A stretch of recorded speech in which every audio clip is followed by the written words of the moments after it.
تو میں نے سیدھا اپنے انٹیریئر منسٹر کو بھیجا کوئٹہ اور انہوں نے بڑی انٹریکشن کیا. پھر میں نے اپنے 2 فیڈرل منسٹرز کو بھیجا اور ان کو ہزارہ کمیونٹی کو یہ بتانے کے لیے کہ یہ گورنمنٹ پوری طرح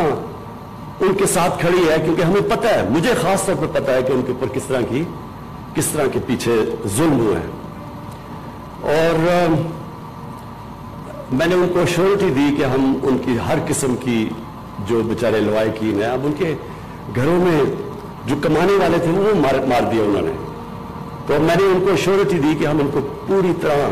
کمپنسیٹ بھی کریں گے, ان کا ہم پوری طرح دھیان بھی رکھیں گے. تو کل تک سب ڈیمانڈز مان چکے ہیں, جو بھی ڈیمانڈز انہوں نے کی ہم سب مان چکے ہیں.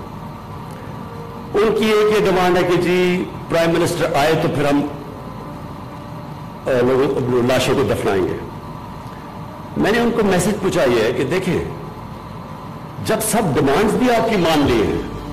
تو یہ ڈیمانڈ کرنا کہ ہم دفنائیں گے نہیں جب تک پرائم منسٹر آئے نا,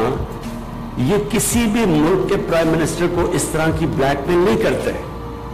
کیونکہ یہ ایک ملک کا جو پرائم منسٹر تھا ہر کوئی بلیک میل کرے گا. پھر سب سے پہلے تو یہ جو ڈاکوؤں کا ٹولہ ہے کہ جی ہمارے سارے کرپشن کے کیسز معاف کرو نہیں تو ہم کم کرا دیں گے, یہ بھی تو بلیک میل چل رہی ہے 2.5 سال سے. تو اس لیے یہ بڑا امپورٹنٹ ہے کہ جب ساری ڈیمانڈ بھی مان لی ہے, اور میں نے ان کو کہا ہے کہ جیسے آپ ان کو دفنائیں گے میں کوئٹہ آؤں گا اور لوائقین کے ساتھ بولوں گا.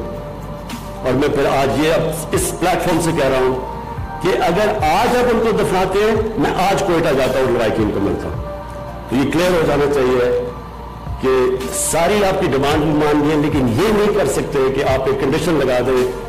جس کی کوئی سمجھ نہیں ہے کہ جناب جب آپ پرائم منسٹر آئے گا تو ہم دفنائیں گے. تو پہلے آپ ان کو دفنائیں, اور آج آپ دفناتے ہیں تو میں آج آپ کو گارنٹی کرتا ہوں کہ آج ہی میں کوئٹہ پہنچتا ہوں. اب عامر ہاشمی, یہ آپ کے اوپر بہت بڑی ذمہ داری ہے,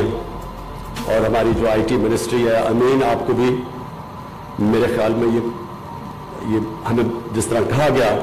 بہت پہلے یہ سٹیپ لینا چاہیے تھا, کیونکہ ساری دنیا یہ جو انقلاب آ رہا ہے یہ آئی ٹی کے اندر انقلاب آ رہا ہے, اور بڑی تیزی سے یہ بڑھا آ گیا. اور یہ جو ابھی بھی ہم نے دیکھا کہ کووڈ کے دوران جن کمپنیز نے گین کیا وہ ساری آئی ٹی کمپنیز تھیں. سو اس لیے ہم پیچھے رہ گئے ہیں,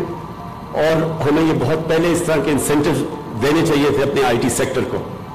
جو کہ ان اسپیشل ٹیکنالوجی زونز میں دیے جا رہے ہیں. کوشش یہ ہے کہ ہم جو بھی پہلے رکاوٹیں تھیں ہمارے آئی ٹی سیکٹر کے سامنے, این ڈی یو کے اندر ایک پورا سیمینار کیا گیا, وہ ساری رکاوٹیں بتائیں, جو اسٹیک ہولڈرز تھے انہوں نے آ کے بتایا کہ ہمیں کس کس کے پرابلمز آ رہے ہیں.